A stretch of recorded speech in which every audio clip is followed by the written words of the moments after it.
Every day when you're waking up, when you're working out, or if you just need a mental boost, download Mindset to start your day right.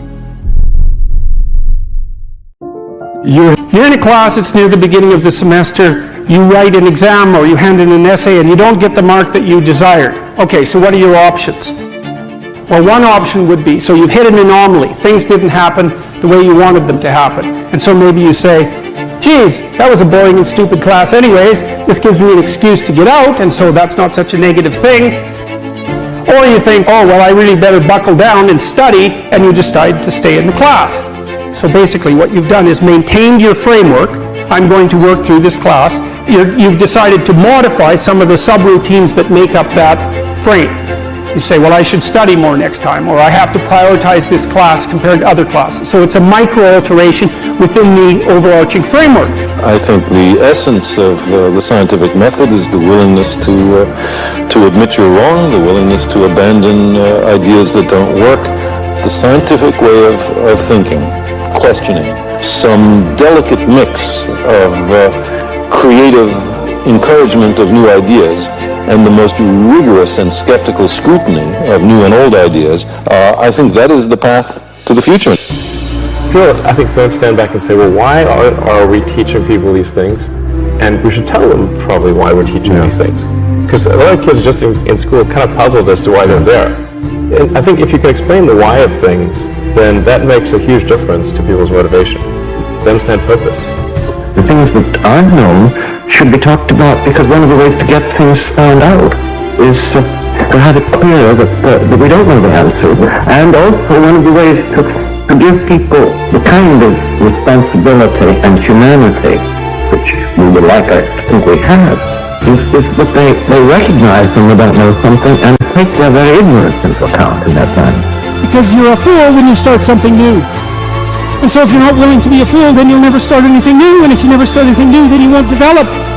And so the willingness to be a fool is the precursor to transformation. If you're going to write your destiny, you can do a bad first job. You're going to get smarter as you move forward. You have to fail in order to climb that ladder. There's no one that doesn't fail. We all fail. It's okay. What is not okay is that when you fail, you stay down. I feel fear quite strongly. What I'm doing is, I think, is important enough, then I just override the fear. The scientific method itself would not have led anywhere. It would not even have been born without a passionate striving for a clear understanding. Occasionally, a man may think that something is relevant or exciting which no one before thought concerned him professionally. That may change the history of the world. If you don't know what you want to be when you grow up, and you're 30, that's just fine. But I don't want to have to blame you for not exposing yourself to what you can be when you grow up. Visit a new thing every weekend.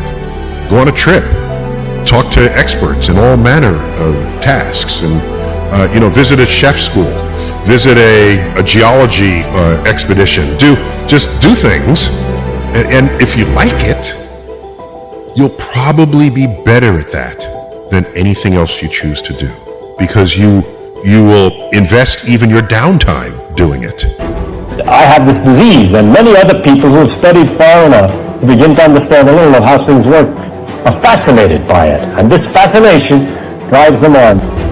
And so you say in your life, well, something grips you and fills you with interest. And you think, well, should I do that? And the answer is, if not that, then something.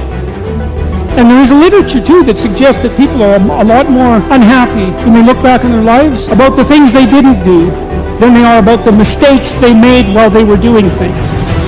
And dare I say that my knowledge that I'm going to die gives not only meaning to my being alive, it gives urgency to it. On my deathbed, I do not want to regret having the interest and ability to have solved the problem that I did not solve.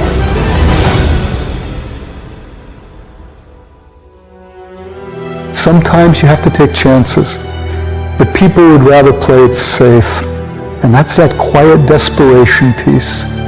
Most lead half-led lives because the pervasive undercurrent, the fear of death, haunts them. The years are going to fly by, and you're going to be someday standing in front of a group thanking them because you're going to be retiring. You're going to go, where did those years fly by to? I'm going to make a challenge to all of you. It's so easy to sit through a presentation, say, yeah, that sounds good, and then walk away and do nothing. If it doesn't change your behavior, you haven't learned it. It's just in your head. To be a true learning experience, you have to behave differently.